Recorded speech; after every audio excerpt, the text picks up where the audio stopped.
Marty, welcome back. Great to be with you guys. VPZD episode 3 to the 4. 34, by popular demand. By popular demand. And we bring back Marty because he's the only thing that really makes my heart flutter. I'm always excited to see Marty. People love these episodes. They love the banter. And we just did an episode with you a few little while ago. And, notice that somebody's wearing the same damn shirt they wore. Interesting how that works. I see you've changed for today. Yep. You've changed. He's got product placement on him. I actually only have this shirt now. I'm following the Mark Zuckerberg model of dress where you just wear the same thing all the time. And it's your merch. So Sensible Medicine. Are you going to make a statue of a loved one? I should. I should have it commissioned. I was going to do it of you. It was your birthday gift. When I said loved one, I knew right away who it was going to be. This is the book that Marty is bringing to the world, his new book, Blind Spots. Everyone's talking about it. Everyone's talking about it, including Peter Attia, an essential read. Peter Attia. How'd you get Peter's endorsement? He was with us at Hopkins. Yeah, he was in our department, went to the NIH, and he's doing good work. He helped me kind of shape the book. And it says you're the best-selling author of The Price We Pay. Yeah. That's a bestseller. But yeah. Is this a Fresno Bee bestseller? Like what are we? Children's section. There's a scratch and sniff on it. Yeah, that explains the chapter Hello Moon. Yeah. Makes a lot of sense. But seriously, this is an amazing book. As always, you bring to light these parts of medicine that are taboo to talk about, that will get you canceled, fired, or deleted from the culture of obedience and hierarchy that is Western medicine. So many interesting stories in here, Marty. And you're going to regale us all with a few of them. Yeah. And by the way, the subtitle is great. When Medicine Gets It Wrong and What It Means for Our Health. Yeah. Well, thanks for using the word interesting and not controversial, because that's how I like to describe people with new ideas. Oh, that's interesting, even if I disagree. Not, oh, that's controversial. Right. And to be honest with you, there's nothing really controversial in this book. It is the latest scientific research on the big topics in health and medicine that we are not talking about, that we need to be talking about. These giant blind spots. And smart people can do really dumb things. And how we fund our research, what we focus on in medicine, how we paint ourselves into a corner where we have these siloed specialties and we can ignore some giant areas of health. I learned about some of this new scientific research, and I felt like, gosh, I want to use my platform to get the word out on it, because these are things that doctors were fascinated to learn about, all health professionals of all kinds, and the general public. And you know what? I got to say, I love this because this is exactly up my alley. Because in medicine, I've always said, 50% of what they teach us and what we know is wrong, and they don't have the courtesy to tell us which 50%. So we're kind of just, it's all bullshit until proven otherwise. There's not a word really about COVID in this. No. And I love that, because it's time we talked about the stuff that COVID actually brings up, which is we suck at doing medicine, science, communication, media, all of it. It's the last refuge of zero COVID right here. This book. They tried so hard to keep COVID away, but they got everything except this book. Except this book. This book is everything else. This has never touched a Wuhan lab. This is COVID even got you a few weeks ago. It did. It got you. Got me. Got and Mark. The only reason we're even saying the word COVID is because it juices the damn algorithm. And I want to see people read this book. Yeah. So Marty, I mean, the table of contents itself is stunning, because when you look through it, you're looking at like OMG HRT. Mm-hmm. Okay, first of all, did you have my child write this book? Second of all, hormone replacement therapy. Let's start with that, because it's interesting to me, because we're getting to the age now where spouses, loved ones are hitting the menopause. Mm-hmm. And they're asking me questions like, well, what do you think about HRT? Because I'm suffering. I can't sleep. I'm having vasomotor instability, AKA hot flashes. There's all this stuff going on. But I read from this study back in the day that hormone replacement therapy causes breast cancer. And Zubin slaps the hormone replacement therapy out of their hands and says, keep that poison away from you. Get it away. Do you want breast cancer or what? Do you find it, you flush it down a toilet no matter where you are? Everywhere. Yeah. And then you know what? The alligators end up growing breasts. Well, and then it's in the drinking water, so you just replaced everyone. It's already in there. Right in That's true. Yeah. Yeah, let's get into this. So first of all, on COVID, we got a peek of how groupthink works in the medical establishment. And while the book doesn't talk about COVID, it's the same psychology of groupthink, the herd mentality, the culture of medicine that is a common thread in so many of the stories. And the story on hormone replacement therapy was amazing to research. And I sort of rolled my sleeves up and did some investigative journalism under the mentorship of Marshall Allen. You may be, you had him on the podcast. The late human. Marshall Allen, the great passed guy. Away recently, wonderful human. Yeah. So he encouraged me to get on the ground. I don't mean like do push-ups, but like get on the ground to meet people, go to where the action happened, interview the folks who were actually there in making the recommendations on hormone replacement therapy. So what I found out is that taking estrogen or estrogen plus progesterone, what we call hormone replacement therapy, when a woman stops producing it on their own naturally or slows down the production naturally at menopause, taking hormone replacement therapy increases life expectancy by, on average, 3.5 years. It cuts the rate of fatal heart attacks in half. That's the number one cause of death in women. If you take it for how long?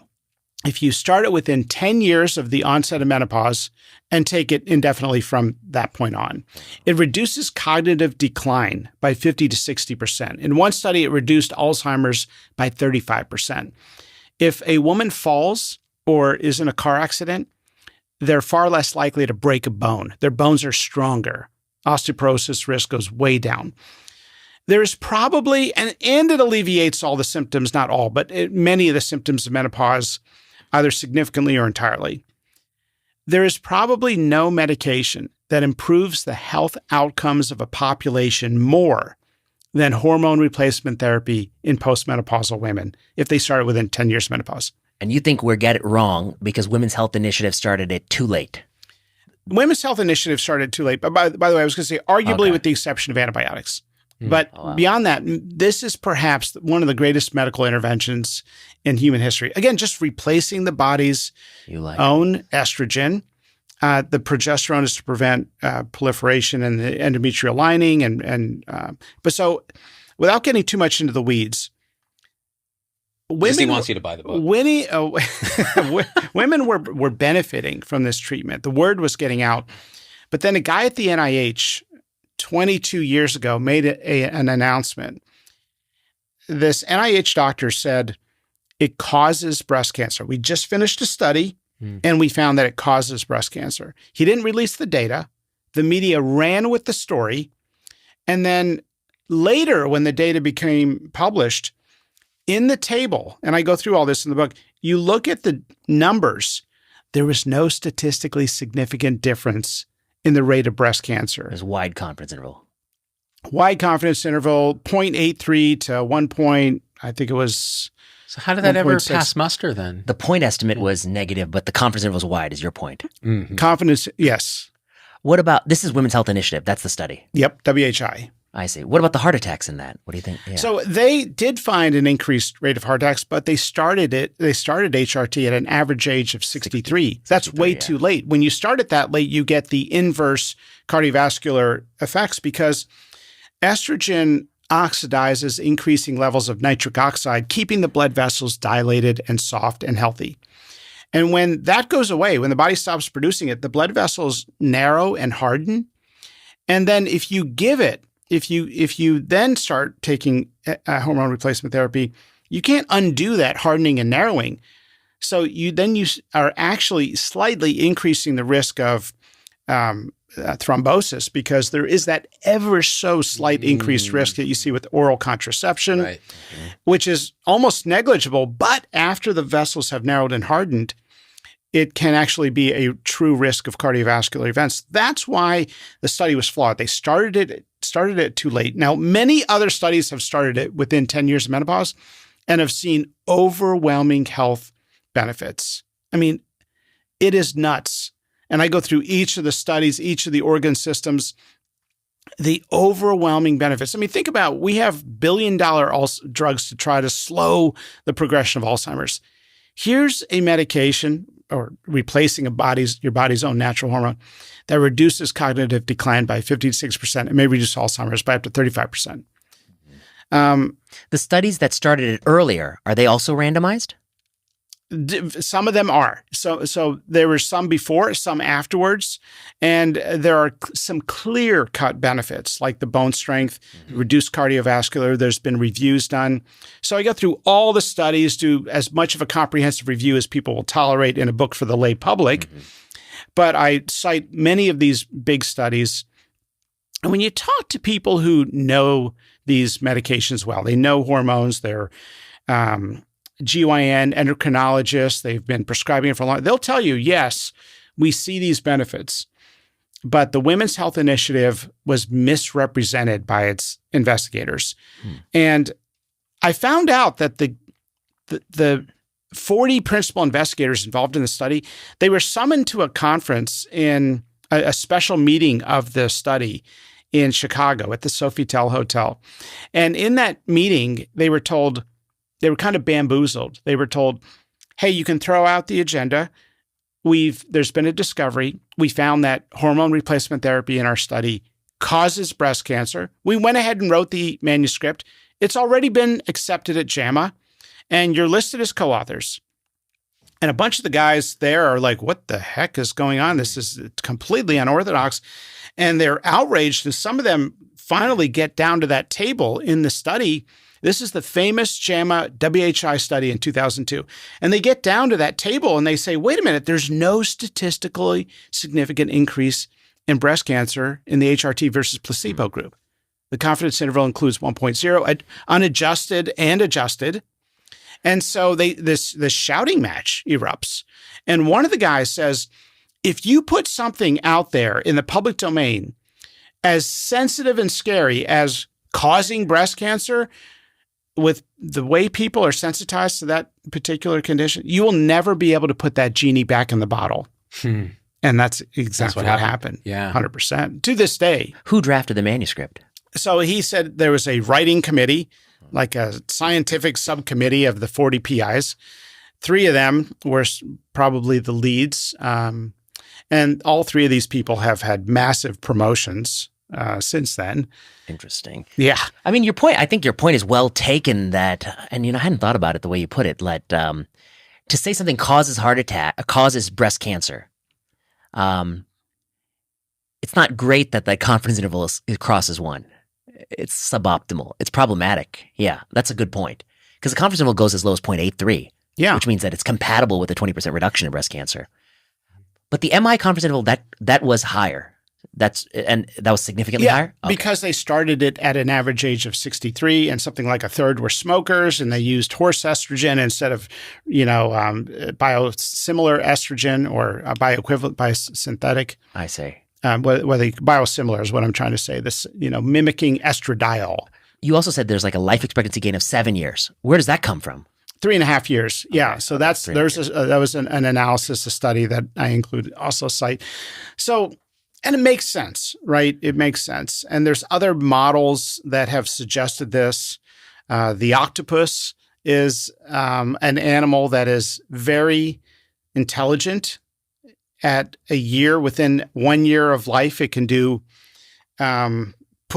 complex math. It can do independent tasks with different arms. It's smart. It's very it's very intelligent. The octopus is rich in estradiol, and then at a certain point, a year and a half in, the estradiol levels plummet, and the animal withers off and dies. Now, you can't say for a fact that it's cause and effect, but we do know that estradiol does something to the neurons. It helps preserve. There's independent research in the basic labs that show it does something to help preserve. Because why else would you see a reduction in cognitive decline? That's a marked benefit that's been seen in so many of these studies. And then in a weird kind of twist of irony, the subgroup of the women in the Women's Health Initiative that were on estrogen alone, not the estrogen plus the horse progestin, they had a reduction in breast cancer, 25% lower rate of breast cancer. That was a subgroup that had hysterectomy? Or they either had hysterectomy or they were born without a uterus. But they did not take progesterone. Interesting. Okay, so then here's my question for you. Then do you think, like obviously the right now, I think the field is split. There are definitely providers who will give it short term. I think most people believe that short term there's some benefit for hot flashes and things like that. Yes, everyone believes that. Everyone believes that. Everyone believes it has some symptomatic short term benefit. But I think the field is split about like, is there long term benefit, et cetera. Do you think NIH should run the correct randomized study, which is you take women pre-menopause, enroll them, and randomize them to estrogen or no estrogen, and follow them out and really look at these same endpoints? Yeah, so it's been done with select outcomes, not overall. No one's done a study as comprehensive as WHI. WHI was $1 billion. It was a huge randomized, right? It was $1 billion and also had all these correlates that were expensive. That's right. It was the largest, most expensive study in the history of medicine at the time, maybe to this day. And they looked at all these different health outcomes. Well, they should do that again, but in younger population. So go ahead. No. I was going to say, but is now, because you mentioned earlier, once you take the genie out of the bottle, you can't put it back. Yeah. Is there an ethical concern now that women won't want to enroll in a study where they've been told that this can cause breast cancer, and now you're asking them premenopausal? So have you already biased like the population that's willing to even do the trial? Yeah, and I think we saw that with like that LVAD in cardiogenic shock, which was a randomized study that came out of Denmark, and then they canceled all the LVAD studies in the U.S. because the question is like, are you poisoning equipoise? Yeah. You can make an argument that it's already well established, the benefits. You look at all these other studies that I cite.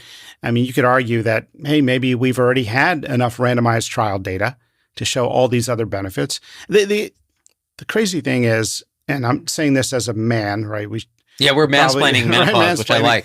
But if it did cause breast cancer at the rate that they claimed, let's say it was statistically significant, the other health benefits far eclipse that rate of breast cancer. And even when I found the principal investigator, the guy who led the study, the guy who made the announcement, and tracked him down in retirement, and we had this long conversation, I asked him, is there any evidence of increased breast cancer mortality? And he said no.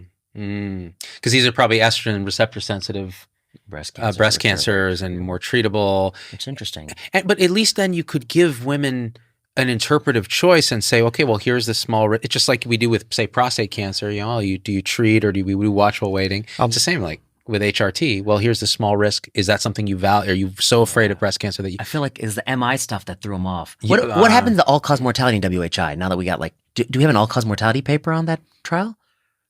I think they did publish a follow-up recently, and I can't remember which way it went. But when you start estrogen... Yeah, he thinks it's too late anyway. It doesn't matter. You're not doing... Nobody should be starting HRT 10 years after So that's why you started T menopause. 10 years ago. Is that what you're saying? He's on the T. Yeah, there's no octopus that dies because it's missing T. That's it. He's missing growth hormone. Exactly. Yeah. But I guess to Marty's point of this is like, this is when medicine gets things confused. Yeah. And we go out with this certainty, like this thing causes breast cancer and it causes more heart attacks and it causes more stroke or whatever what they were saying at that time. Because I remember I was a resident in training in internal medicine and it threw us all for a loop. Me too, yeah. We all suddenly were like, what the hell? We've been giving this for Because before that, Prempro was pushed, like Wyeth was really pushing it, what Marty's, give it to everyone. It's really undergone several reversals. Yeah, that's right. In favor, out of favor. It's a whiplash. That's right. So and so the point is like, well, then let's study it correctly, or let's at least go back to the data. Let's go find out, was there squirreliness in the original?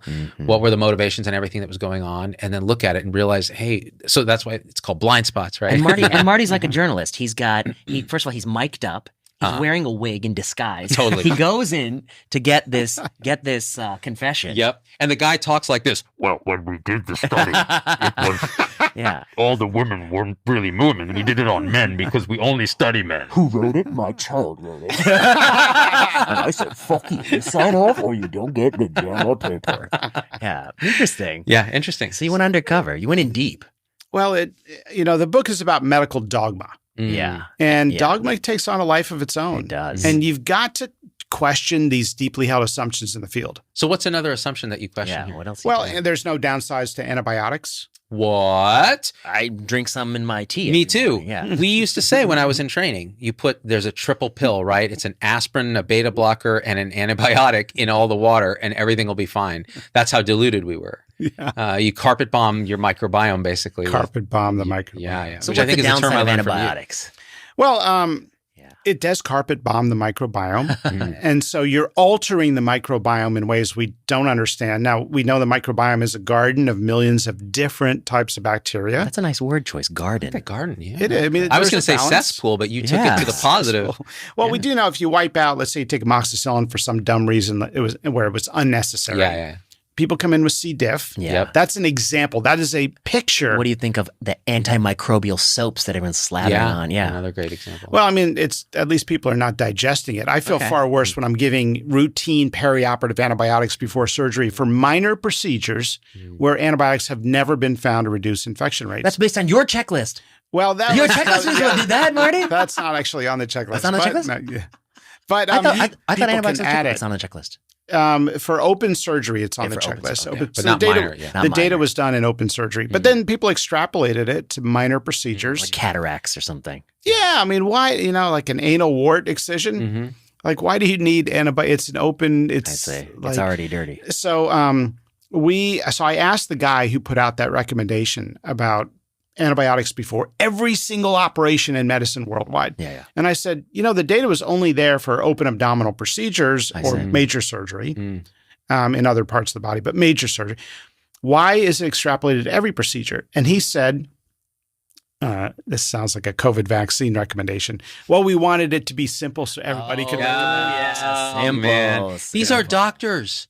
They're not simpletons in that way. They're not the general public who has to be coddled like babies, according to public health officials. Well, yeah. Me You say doctor, that. me give it to everyone Give me or no smash. one or no one. Everyone or no one. Keflex. Make your mind up. Yes or no, Keflex. Yeah. I mean, we're joking around about this, but 60% of outpatient antibiotics are unnecessary, according to several studies, including one from the CDC, which I'm not sure that's a great source nowadays. And 90% in the minute clinic. In that little in those little concierge clinics. You have a it's like cold, you're 90%. getting Oh, like Z-Pack. 100% in telemedicine for otitis yeah, media. yeah, I don't yeah. even look in the ear. Yeah, you can't. No. You can't. They're like, oh, do you see it? No, It hurts. the little kid was tugging it. Look, he's he's tugging tugging his it. ear. He's tugging his ear. So just, he needs antibiotics. Oh, man. He's an antibiotic deficiency. Mm-hmm. So I mean, we're joking around about the C. diff appropriateness, deficiency.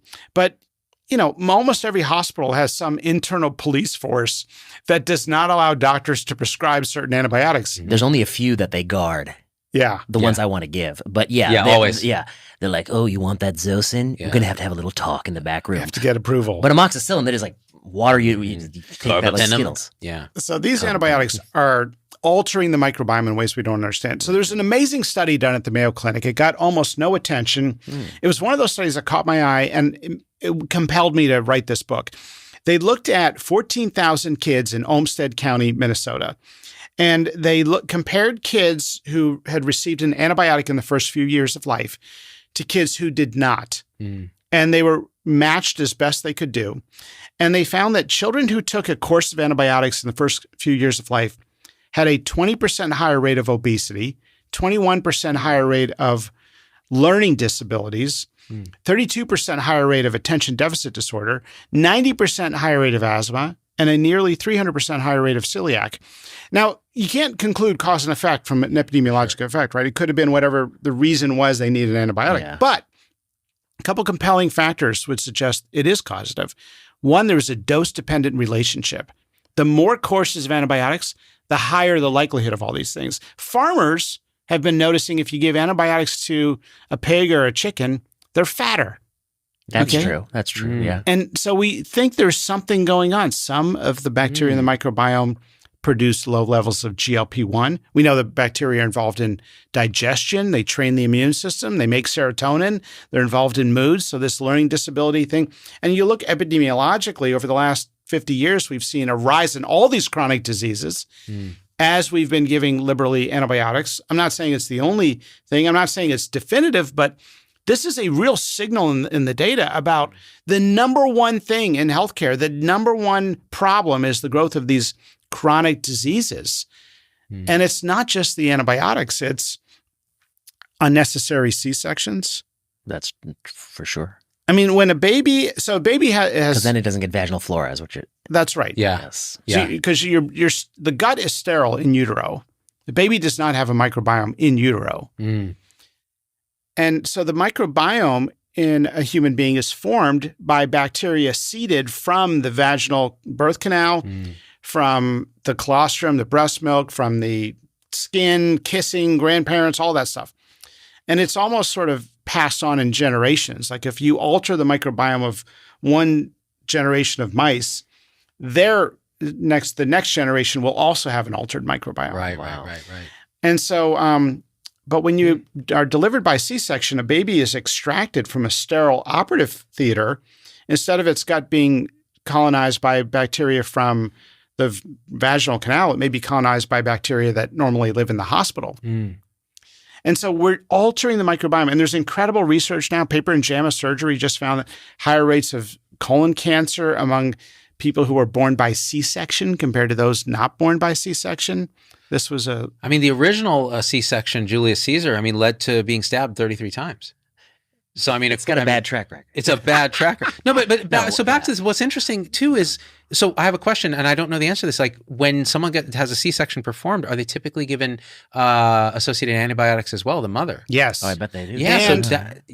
And it's not necessary to give a mom antibiotics before the C-section because studies have compared before and after is just as well. I see. So that's going to affect the something kids too. are born with antibiotics, and they haven't even started. They have erythromycin gel in their eyes the second they're born. Like, what are we doing, right? They get antibiotics in the NICU for no reason, and that's starting to change now. The U.S. is like way higher C-section than comparable nations. Yeah. And Marty's written about this before. In The Price We Pay, I think you wrote quite a bit about this. Like it correlates like to the weekends. You're more likely to get a C-section or right before the weekend. Yeah. People want to go. I got to get out of town. Got to get out of town. And you look, then maybe reform how the structure of the call or that kind of thing. But we can't hurt patients in this way. And again, it's a blind spot. So what's your approach to antibiotics? Give them when you have evidence that they work and are needed, but don't just water the lawn with them. Yeah, antibiotics save lives. And people need them when they can save a life or they can prevent serious disability or disease, or a kid has an ear infection that will respond and it can prevent a reduction in their hearing loss, right? So we don't want people to force kids to suffer with a staphylococcal infection in their ears. But it's interesting, the guy who discovered penicillin, Alexander Fleming, left a window open, or him or a lab assistant, nobody knows who, left a window open when he went on vacation and a penicillin mold blew in on an agar gel and killed all the staph in a circle. He had warned, after he got his Nobel Prize in the mid-1940s, he had warned about the overuse and the unintended consequences of antibiotics. And look right now at this next major pandemic that is slowly creeping in, antimicrobial resistance. Oh, yeah. And it's in part from the overuse of antibiotics in agriculture, where most antibiotics are used in agriculture. Yeah. Why? Right? To make the animals a little fatter? In their poor living conditions. Right. So if you look at the Amish communities and the old Mennonite communities, rarely use antibiotics, right? They'll come into the hospital, maybe an emergency room if it's really bad or something. And I'm not saying that's the model, right? We want. Well, I don't need electricity or phones. We should taste the bread he's making. Oh man, he's hand kneading that bread. Living in an Amish paradise. Some infections you want to intervene and treat really early, but they have very low rates of obesity, asthma, celiac. Many of these learning disabilities. The guy who is, I think, the world expert on the microbiome, this guy, Marty Makary, he actually believes there's an association with an altered microbiome and autism. Now, I don't know if there's something there. I don't know enough about that field. But if there is, it would kind of fit the trends. So this is a huge blind spot. We don't talk about the microbiome. There's no research on it. There's like one person at the NIH I talked to about this. She's like in charge of the microbiome unit. She's doing good work. What do you do to foster your microbiome, Marty? Well, it's funny. People love probiotics, and the idea there is you're restoring some of that garden equilibrium.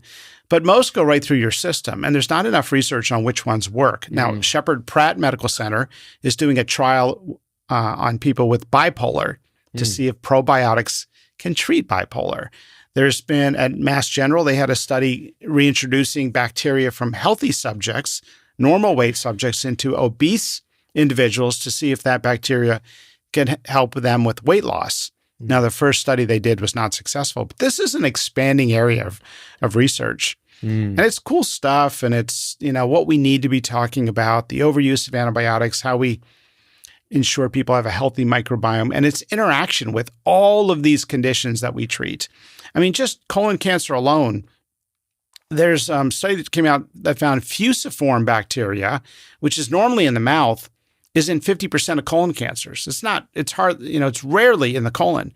So if it's in that many colon cancers, what does that tell you? It tells you there's some alteration of the bacterial garden that may be predisposing someone to inflammation or something that could predispose to cancer. And so you're seeing inflammatory bowel disease, Crohn's disease, all these conditions are probably a function of the modern alteration of the microbiome. They didn't exist before the onset of penicillin, and they're still relatively rare in many parts of the world. Another blind spot. That's why I think coprophagy is so important, eating one's own poo. Yeah. Because it does actually, rabbits do this. They actually will eat particular parts of their excrement, and it's felt to be, there's a nutritional component and there's also a microbiome probably component, because they depend on those things for digestive capacity as foraging vegetarians. You had your stool transplant, yesterday or the day before? I have it on an ongoing basis, and I have multiple donors. Multiple donors. Yeah, because I look at someone. I just look at them and I go, I like the way you look. I think you're thin. You're smart. I want your stool. I actually, I wonder about that. Didn't they do, there's a Nature paper where they took mice and they transplanted thin stool into the mice, and the mice got this skinny. Yep, that's right. So, So when you see I don't really want to inject stool orally or rectally, so I put a poo patch on. Transdermal. Yeah. That's bold. It's very bold because it has a certain smell to it. They say a lot of things about you, but no one ever said you weren't innovative. Cutting edge, like the Amish. Very much on the edge of technology. So that's another. Now, was there? I noticed it too in this book. You talked about Ignaz Semmelweis, the sort of, the kind of key figure we talk about when we see how medicine is blind in certain ways. Is there a story that you can share about him? Well, that was a fun chapter in the book, is to do a short history of medical groupthink throughout time. And Semmelweis in the mid 1800s noticed that one clinic had a 10% infection rate of women that were delivering what they called childbed fever, which was often fatal. And the other clinic had like a 4%. And so he found out that what was happening is the medical students or apprentice doctors at the time were going down to the cadaver lab, not washing their hands, coming back and infecting these women. And who did not get peri-op antibiotics in those days. They're definitely not getting perioperative, right? Yeah. So they got cadaveric touching. Cadaveric touching. And so they had a high rate. And then the other group, they washed their hands or something. So then they didn't have the cadaveric lab at the other. So he introduced this hand washing protocol. The midwives, right. Yeah. And it cut the infection rate down to like 1%. Yeah. But most doctors didn't believe it. They thought it was offensive. They couldn't believe that they would be the cause of this puerperal sepsis. Right. Yeah. So he went nuts. See, this is all he could talk about his entire life. He wrote about it when the protocol worked. Yeah, he went crazy. Went to another place, another institution in Vienna. He implemented the protocol. He talked about it incessantly. I guess he may have had other personality issues. He drove people nuts, and they put him in a mental asylum. Sounds like every single person on this podcast. Sounds like the average professor. Yeah, exactly. Wow. Yeah, I'll sit next to somebody on a plane, and I'll find myself talking to them about hormone replacement therapy after menopause, and they'll just be like, where's this enthusiasm come from? That's right. Young man, you had me at octopus. Now, the octopus example is probably not the best argument. Yeah. It's a nice illustration. You're not doing science on it. Yeah, exactly. Yeah. But so you're a fan of Semmelweis. Semmelweis, so fascinating. Michael Servetus said that the blood doesn't just sit there; it circulates, and the heart's pumping it. Heretic. And they burned him at the stake. Yeah. Now he was also criticizing John Calvin. So that was the main reason. That didn't help. You're in some ways a modern day Semmelweis, Marty. Yeah. Yeah, you are. During the pandemic, Marty came out. Yeah, punching. Natural immunity. Keep schools open. Yeah. Natural immunity. Does everyone need this booster? Yeah. Yeah. Thank you. Yeah, and you're destined for madness. Yeah, and you've been mad. You've been mad for some time. And we have something planned for you, a little bonfire later today. So. Think about What are your thoughts on Calvin? I learned a lot of fascinating. I learned a lot of fascinating stuff. It was fun. It's so much fun doing the research for this book. And it was like a lot of work too. I was talking to somebody who knows you, and they were saying you were busting your ass for a long time. Like he asked ChatGPT to write this book I know so many times. So many times. He kept avoiding it, saying it's not. I'm not allowed to do that. I can't. Well, the reason I don't use it is I heard that they will actually sort of steal some of your intellectual. Oh, that's true. And I have to write my own stuff. I can't have somebody draft it for me because it's all in my style. Unless they're an unpaid medical student. I just have a unique style, and so yeah, no robot can come up with this. Yeah, that's true. Had you ever heard about the Pima Indians in Arizona and New Mexico?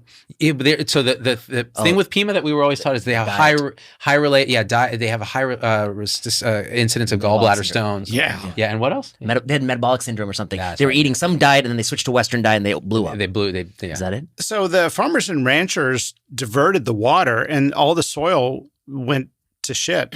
And then so they couldn't work in the farm, so they weren't engaging in labor.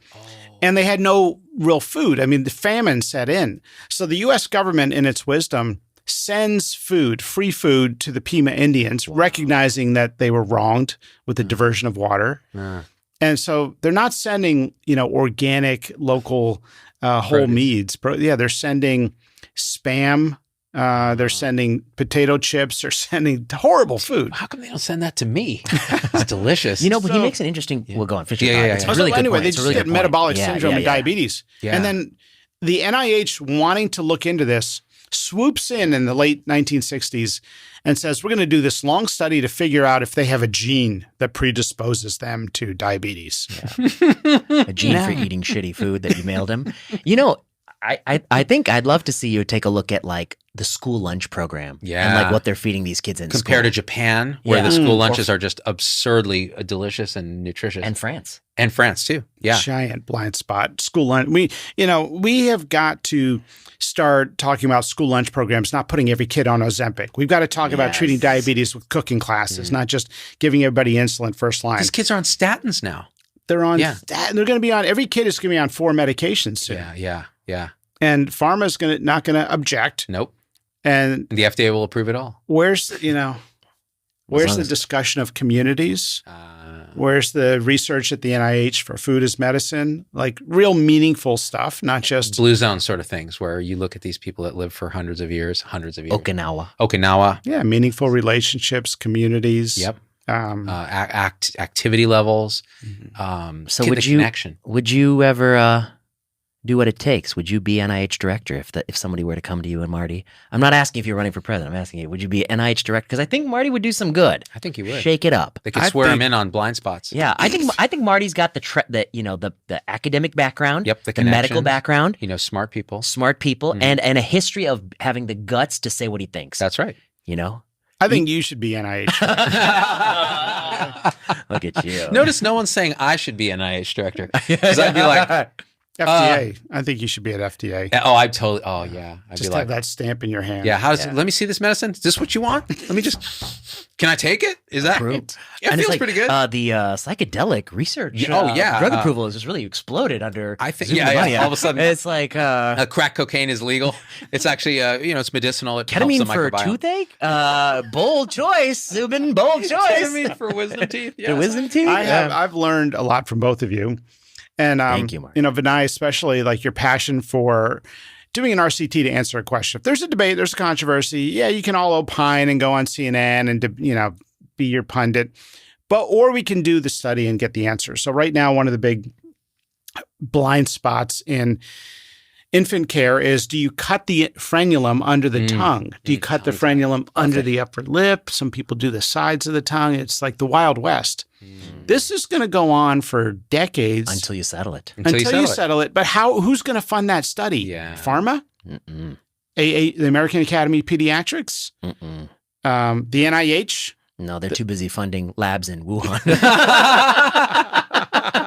and looking for the thrifty gene in Pima Indians. Thrifty gene, yeah. That's what they called That's it. a thrifty, right? The thrifty That's gene. right, what they the call it. thrifty gene, because they thought they were particularly metabolically thrifty, used to famine and such, and you gave them this food, and they all get diabetic. Speaking of which, we're about to eat some spam right now. Yeah. Finish it. So we have these areas that desperately need to be settled scientifically. Yes. And then sometimes when they are settled, it's almost like there's this protocol for appendicitis that's a non-operative protocol. And so 2/3 of people do not need surgery if you use this non-operative protocol. Like high-dose antibiotics and stuff. Yeah, short course of antibiotics. If there ever was an indication, this was a good one, right? Avoid surgery. So it's a short course. They're usually getting the antibiotics anyway when they're waiting for the operating room. Right. And we've noticed people are already better by the time we wheel them in. And in Europe, they've been using this protocol for a long time. So we got a good study. It was a retrospective and observational study. And I showed it to a colleague and he said, well, I need to see a randomized controlled trial. Okay, yeah, I agree with you. Comes out a year later, randomized controlled trial. Yeah. And I show it to him and he says, I need to see 2 randomized controlled trials. A second one comes out. These are top journals, long-term follow-up. And he says, I need to see 3 randomized controlled trials. Oh, he's got you. So when the third one came out, and it did. It did, yeah. I was like, dude, it'd be unethical to do more research. Like at what point, do we acknowledge? So one thing I've took a deep dive in is this idea of the psychology of groupthink. We tend to believe what we hear first. It's the founder's effect, right? So Leon Festinger, who was the sort of father of cognitive dissonance, passed away years ago, but in the 1960s really established this concept that whatever we hear first becomes our belief system, and then anything else, any new information that could disrupt that makes us very uncomfortable, and that discomfort, or what he called dissonance, we resolve it passively, even when we don't realize it, by just dismissing the new information, even if it's more logical, or reframing it to make it fit what we already believe. That's right. Oh, smoking's bad in this study? Well, I don't smoke as much as they did in that study, so it's still okay. We need more randomized control trials. We need X. You keep moving the goalposts. Reframing it. It's such an interesting point. Like, there are very few people who are consistent. Like, if you like something, then you're like, oh, it probably works. 1 study, good enough, But if you don't like it, you're like, oh, show me 10 studies that doesn't work. 20 pieces of data. Yeah. So I do think you make a good point that wherever you are, you should appreciate consistency and don't be anchored to your original belief just to be anchored. The surgeon, nothing's going to change his mind. He wants to cut that appendix out. Yeah. He wants that. Yeah. And, you see it every day, this cognitive, this founder's effect, this psychology of cognitive dissonance, this rejection or reframing of new information in politics, business decisions, relationships, and in medical science too. We see it all the time. This is the basis of sort of the herd mentality. And the father of modern medicine, Claude Bernard, implored everybody to recognize that we all have our biases, and that's normal. That's just part of the human condition. But that those biases would subconsciously make us reject new information. So he would say every scientist needs to recognize their biases, actively suspend those biases temporarily as we hear new information, and try to be as impeccably objective as possible. And when I read that, and in this part where I was looking at the psychology of groupthink and how we have so much medical dogma, I thought, gosh, this applies to me. Like even in our research team, people propose ideas and I might reject it a little quicker than I should. And when you are impeccably objective, you're more affable. You're more successful. People like being around you. You're less opinionated. And you notice him when you say, why do you keep looking at Zubin when you? Yeah, I'm like, People might actually like you for a change and want to be with you. And what? Also, if you shower once in a while, that Yeah, wouldn't that hurt wouldn't either. help. That wouldn't Yeah. hurt either. No, but wait. So what you're saying? See, I'm fascinated by this because this is right up my alley. Yeah. Because this is unconscious conditioning. So what you're asking a human to do is to look at their own conditioning and actually suspend it actively and say, wait a minute, what if I am actually able to make a response instead of just knee-jerking according to my conditioning. And that's where my pitch for, so a little introspection, a little meditation, a little practice, whether it's going to church, whether it's meditating, whatever it is, can go a long way to being able to watch your own mind do this. But you need information. So you need Marty to say, look, I've actually looked at groupthink. These are the components that go into it. And I bet you're doing it too. So when you said, I looked at my own self and I'm pretty quick to like reject something that implies a high degree of self-reflection and introspection. And I think we could see more of that in medicine where it's actually not rewarded typically. Yeah. And like, to Marty's point, like all these issues, like if I was a department chair of a department in medicine and maybe it could be endocrinology or OB-GYN, I would, let's take the hormone replacement example. I would get Marty to come. I would get somebody else to come who might feel differently. And I would just set up a 1 hour, let them both have it out and let people hear that. And that does not happen in medicine. Never. In one department, it might be they only want to hear one side. The other department, they want to hear the other side. But nobody wants to have both sides get a little bit of time to try to persuade the audience. And, I won't bet against Marty here. He's a charming guy. Very charming. He's the Ignaz Semmelweis. Yes, minus the madness. Or maybe with extra madness. It's like the same story with all of these medical dogmas, that psychology of not recognizing that subconscious tendency to dismiss new information that resulted in the opioid epidemic. Yes. The dogma that they were non-addictive, the peanut allergy epidemic. Yes. Well, you can't expose those babies to peanuts. Hell no. They're going to get allergic. And sorry. It was the backwards. Got that backwards. Did we get that backwards? Got that Oh, shoot. Nothing. Forget Got it. that backwards. Yeah. Well, at least they apologized publicly. Oh, right. No. Yeah, Brought to you by the AAP, the American Academy of Pediatrics. Yes. And then it's like, what's like a back to sleep, front to sleep, back to sleep, front to front, back, Yeah, I don't know is a reasonable answer. It is a reasonable answer. Well, no, they don't have that. Or we need to study it more. Or maybe we should fund it. Maybe we should take some of that, whatever, $6 billion that Biden saved on Medicare, which is spent on Paxlovid, and actually spend it on funding these trials as a public interest. The AAP and the peanuts. And then the next week, they're like, who really needs to wear these masks? These 2-year-olds. 2-year-olds. These 2-year-olds. Look at that, the naked face. Can't have that. Can't have them smiling. No. And don't. Looking at emotions in other people's faces. No. But again, so this is why. Blind spots. Like, it's and again, I'll bring it back to this thing that I'm interested in, which is looking at our blind spots in ourselves, which means being able to recognize, here's how they've shown up in history. Now, what am I doing wrong? Yeah. And I don't think I noticed this, but on the cover, the stethoscope, it's twisted in a knot, so you can't actually auscultate. It's truly blind and deaf. You're blind. It should have been called deaf spots. Yeah. Actually, this is really clever. Really Who clever. came up with this cover? The publisher. Publisher, I do with it. They just threw it on there and were like, "Here's your cover, old They man." say you can't judge a book by a cover, except for this one. Except for this I'm time. glad you liked it. I had mixed feelings when they showed it to me, but We like it. it's grown on me. I like it. And I also, like most narcissists, immediately looked in the acknowledgments, and and I found myself. and I was really grateful. I was actually really. There's nobody else actually whose acknowledgement would matter to me as much as Marty's. When you come to a book signing with me and just sign your name where your name where appears. I'm acknowledged. Yeah, exactly. I heard it's called like the Washington D.C. read, where you just by reading a book, you just go to the index and look for your name. Yeah. Am I cited? Cited? Talk about blind spots. Like the whole book's a blind spot for me, except for that one line.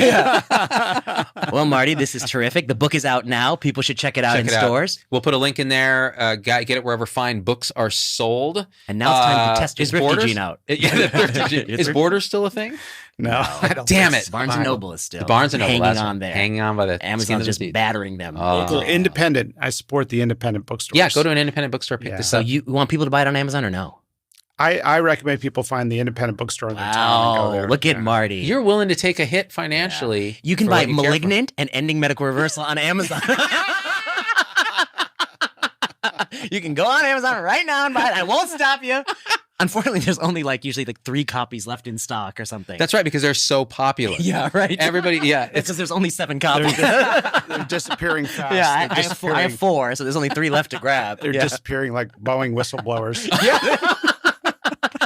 like Wuhan lab scientists. Right. Yeah. Right. Well, and Fauci's emails. All right. On that positive note. Marty, such Pleasure a to see joy. you. Great to see you Welcome guys. back to the show. It's so much. really great. And we'll see you next time. And gang, get the book.